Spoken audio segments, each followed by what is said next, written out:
Hey, my name's Marcus Graham. For the past 4 years, I've worked as writer, director, animator, editor, and a number of other roles on a short film titled Papa's Sonata that's set to be released in 2017. But I'm not really here to talk to you about that today. Well, I am, kind of. Really, I want to offer you a retrospective into my experience on this 4-year-long journey in the hopes that you don't make the same mistakes I did. And I hope to in some way inspire you to go out there and make the film that you've always wanted to make. But before I start, please take everything I have to say with a grain of salt. When it comes to filmmaking, you don't necessarily have to follow specific rules. I know my film didn't, so these are just my own personal feelings. To be honest, I've never felt like a professional in this realm. I feel like I'll always be a student, always learning. Cinematographer Sven Nykvist once said in an interview, "To make a picture is like a marriage, but with a built-in divorce." Whilst I feel very lucky to have the ability to pursue what I want to creatively, I have a somewhat different view. Because sometimes when you get into a film that you know is going to take 3 to 4 years to complete, it feels more like you've given yourself a prison sentence.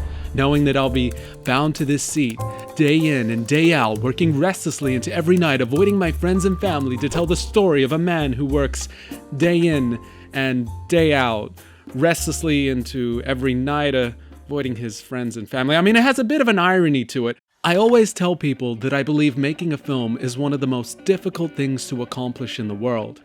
But you know what's harder? Making an independent film. But you know what's even harder? Making a good independent film. See, the thing that I believe separates film from any other artistic endeavor is that when you write a poem, it's just a poem. When you paint a picture, it's just a picture. Not devaluing these things. There can be deep, multi-layered pictures and poems, don't get me wrong, but when you make a film, it's a culmination of writing, sound, picture, acting, lighting, pace, all having to work together simultaneously, perfectly to enhance your story. It is a collaboration of all art forms merged into the ultimate clusterfuck of an undertaking, because when you're a director on an independent film, you're not just the director, you're the editor, the writer, the guy who makes the fucking coffee. No matter the size of your team on an independent production, you usually end up having to adapt to every single role.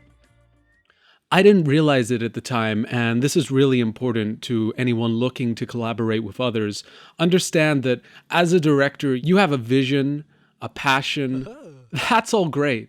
But recognize that you are, for a brief or long moment in time, essentially the boss of everyone else working towards making your vision a reality. I really want you to think about that and the responsibility that comes with that. And if you want to be serious about this, you need to treat it like a job. This means that 1, you set clear times, goals, deadlines, and most importantly, breaks for yourself and the people working with you. This might sound simple, but I didn't really do this. I didn't set, okay, we need to work from this hour to this hour and have this done on this week, and we'll break every weekend and have holidays on these days. No, it was nothing like that. It was essentially, we're gonna work until it's done. And that was one of my biggest regrets, because it's a horrible way to treat the people working for you. But you have to understand that most of my life, I've worked alone on these projects, and my mentality always was work, work, work, until it's done.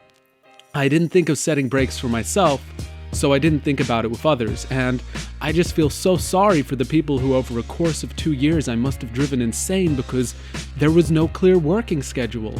And in the end, it was completely counterproductive because everyone felt awful and drained, and there was no clear sight of when it was going to end.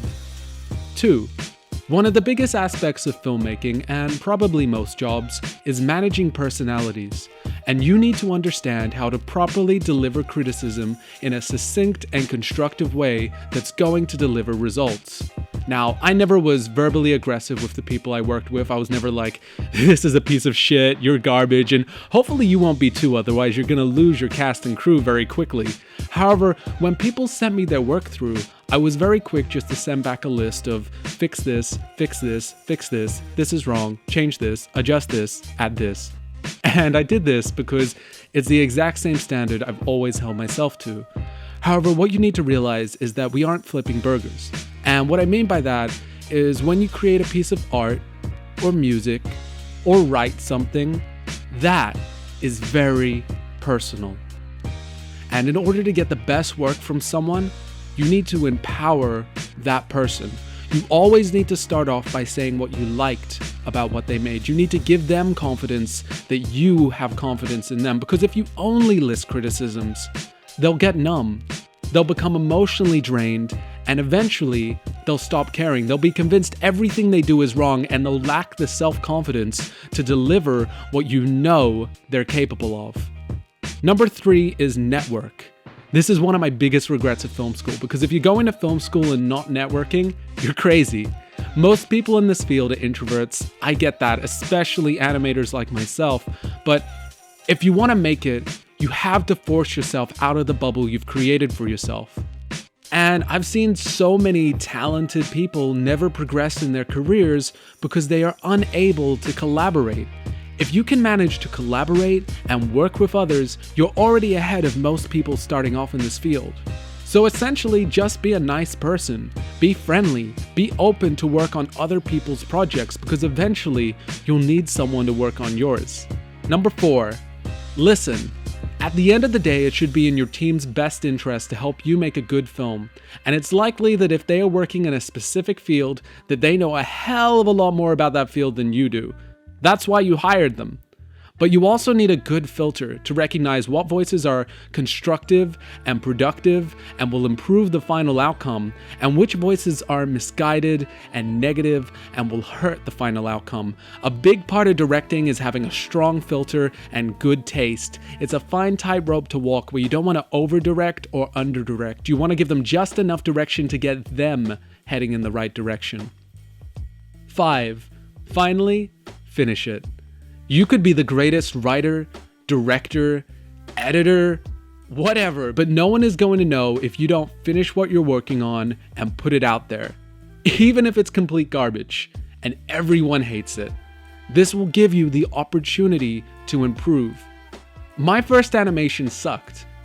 Actually, my second, third, fourth animation sucked, but what kept me going was that knowing that each one was a little bit better than the last. Only now do I feel like I'm finally scratching the surface of figuring out this strange thing I do of sharing moving pictures to emotionally manipulate strangers. I'm now going to share with you something I've never shared before. Originally, I began writing this quite pretentiously when I was about 2.5 years into the 4-year-long project that was Papa's Sonata. I still had so much ahead of me, and sometimes when I'm overwhelmed with work, I try to put my focus into something else creative, just to help me deal with what's going on around me and help put it into perspective. Papa's Sonata has undoubtedly been one of the biggest undertakings of my life. After I came off working on my previous film, We Just Exist, which also combined film and animation to tell its story, I couldn't imagine doing something more ambitious.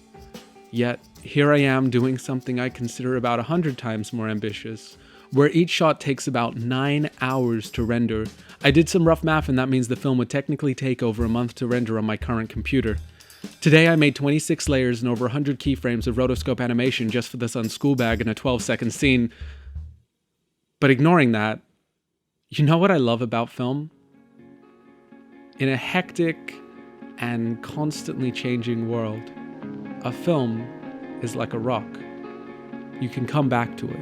And a good film will make you want to come back to it. It's like a beautiful time capsule that captures a memory that somehow brings us all together, regardless of culture, ethnicity, gender. Film has the capability to tear through all boundaries and let us sit in a room full of strangers and laugh together and cry together, forget about all our differences and just feel something as a collective, to go on an adventure, to be inspired.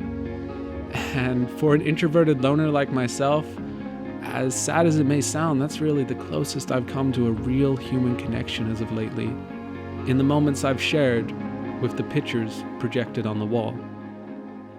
I also have a deep admiration for animation. See, I was in this meeting with this 3D animation company. The manager of this company was a young guy who was bound to a wheelchair. He could not walk. And he essentially told me that my film was a technical nightmare and near impossible, that each shot would cost roughly $6,000 to accomplish what we wanted to achieve, meaning that a single shot would take up almost the entire budget of the film. I knew he lacked confidence in whether or not I could achieve what I wanted to do with this film, but I looked at him and I told him, you know what I love about animation? It's infinite. The only limit is your mind. And he looked at me, nodding with a smile, and then he looked back to the ground and said, yeah, I'm sorry. I could think of so many amazing examples of this, but I'm gonna point to a really beautifully simple one from Ron Gilbert, the creator of Maniac Mansion and The Secret of Monkey Island. We had no idea what we were doing, none whatsoever. And I think that's an important lesson, because sometimes you just need to do things. And thinking too much or knowing too much can sometimes hurt more than it can help. Because sometimes it really is important to just be too stupid to know that it can't be done. It's that naive mentality I had as a child, watching films and telling myself, I can do that, which got me where I am today. And I believe that once we put limits on our mind, they become solidified within our perspective of reality. Don't overthink yourself into a hole. Sometimes you've just got to act. And sitting on the fence is going to get you nowhere fast. If you can't follow your gut, you're not cut out to be a director.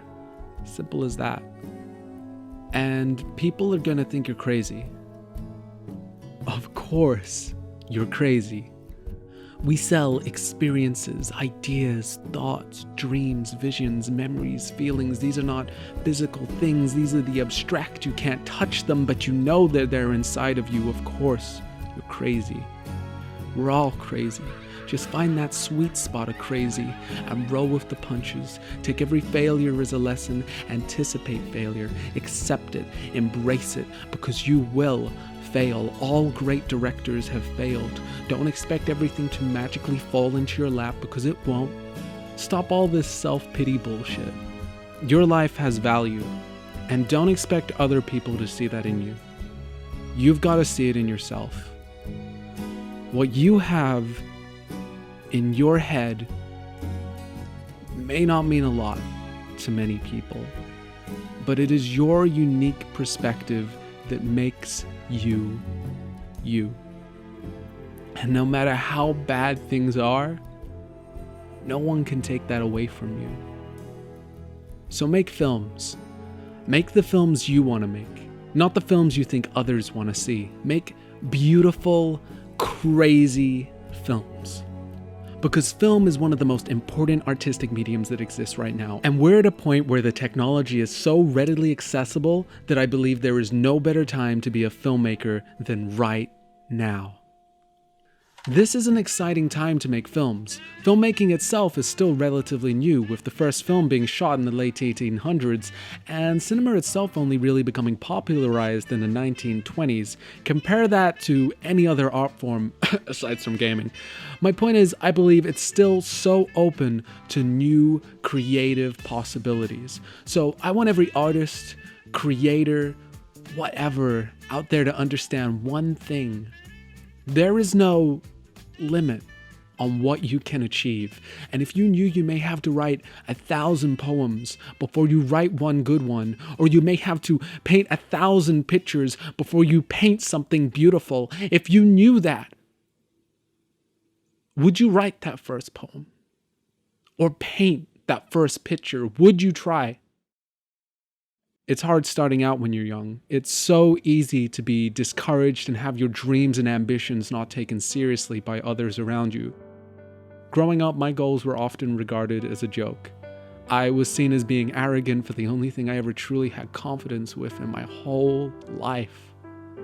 I was very lucky as a child. Most kids don't know what they want to be when they grow up, or they think they do, but as they get older, their dreams fizzle and fade. But I knew what I wanted to be with a certainty. Because of that, I was completely disengaged by school. I saw it as something you do when you're figuring out what you want to do, which to me always felt redundant because I already knew from the start. I always had an issue with schooling from a young age. I flunked classes, suspended too many times to recall. Teachers said I wasn't interested in learning. I don't believe that's true.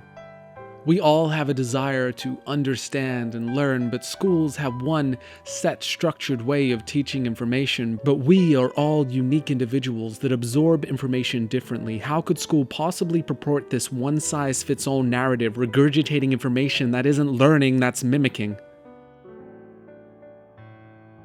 I didn't bite and stayed up all night watching tutorials on how to edit and make movies while sleeping through my classes. And people tried to challenge me. In year 9, the private Catholic school I went to forced me to see a counselor who was concerned I had no plan B. He told me, "What if this filmmaking of yours doesn't work out? You should make a plan B." But there simply never will be a plan B. I believe people who formulate a plan B usually don't end up successfully going through with their plan A and end up resorting to the more comfortable and safe second option. My logic is, why waste time distracting myself with plan B when all I want more than anything in the world is plan A? But that isn't enough. See, you can't just want to be a creator. You must need to be a creator. No ifs, no buts. You treat your passion like a job, set timeframes, goals, write notes, and complete those notes, and I believe you will succeed. Because no amount of money will replace a vision and a passion. I shot my film on cheap DSLRs in school halls and in my bedroom. No amount of talent will replace a strong work ethic. You need to be more than talented. You need to be obsessed. For my film, I've easily written over 1,000 pages of notes, and who knows, maybe I'll have to write 1,000 more, but I recognize there are thousands upon thousands of people doing the exact same thing as me. I'm in an oversaturated market, and I don't know if I'll ever be the best at what I do, but at least I can say that I tried. And who cares if people don't believe in you or expect to see you fail? One of the hardest aspects of making this film was that so few people believed I could actually achieve what I set out to accomplish. I told you one story of rejection from the 3D studio, but I could sit here and tell you dozens. And every single criticism and doubt managed to burrow its way into my mind like an earwig, and it did not deter me. In fact, it made me force myself to take that one extra step up what feels like an impossible mountain to climb, knowing that if I failed, it will just have proven everyone who didn't believe in me right. More than anything, I want it to be great. I want to make something great. But making something great is never easy, and to me, making a great independent film is one of the hardest things in the world. Don't forget to love it, because if you truly love it, it will show in everything you do. You'll naturally give out a passionate aura, and people will be attracted to that. And maybe if you just keep taking step after step, picking yourself up after each fall, one day, maybe someone will notice your pictures projected on the wall. The very thought of you, and I forget to do the little